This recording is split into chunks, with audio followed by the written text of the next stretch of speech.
Sa panahon ngayon, ang social media ay hindi na lamang isang platform para sa pakikipag-ugnayan.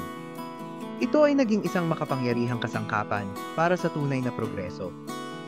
Sa bawat post, tweet at video, may pagkakataon tayong ipahayag ang ating mga saloobin at ideya. Pero paano nga ba natin magagamit ang social media para sa tunay na pagbabago? Una, isipin natin ang kapangyarihan ng impormasyon. Sa isang click, makakakuha tayo ng balita mula sa iba't ibang panig ng mundo.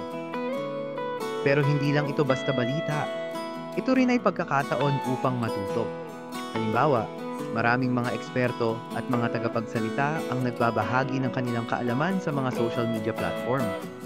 Kung tayo ay magiging mapanuri, maaari tayong makakuha ng mga tips sa entrepreneurship, mga bagong teknolohiya, at mga makabagong ideya na makakatulong sa ating mga proyekto. Pangalawa, ang social media ay nagbibigay daan sa atin upang makabuo ng mga komunidad.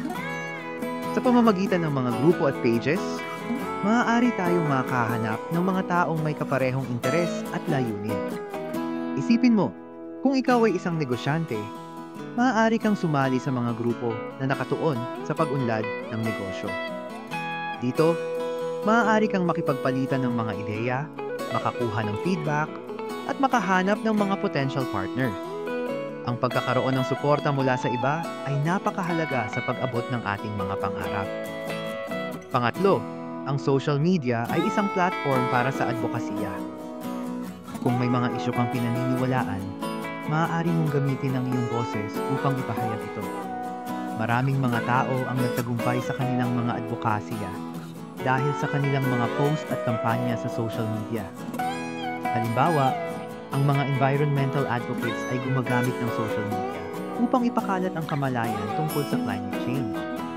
Sa pamamagitan ng mga viral post, nagiging mas malawak ang abot ng kanilang mensahe at nagiging inspirasyon ito sa iba na komunidad.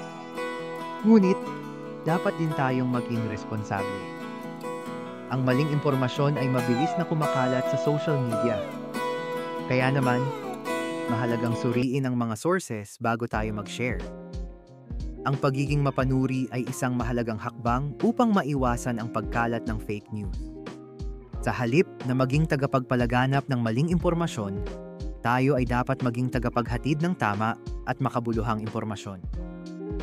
Sa huli, ang social media ay may malaking potensyal na magdulot ng tunay na progreso. Sa tamang paggamit nito, maaari tayong makakapag-ambag sa ating komunidad, makapagbigay ng inspirasyon, at makapaghatid ng mga makabuluhang pagbabago. Kaya sa susunod na mag-scroll ka sa iyong feed, isipin mo kung paano mo maiaangat ang iyong sarili at ang iba gamit ang kapangyarihan ng social media. Tayo na't gamitin ito para sa tunay na pagbabago.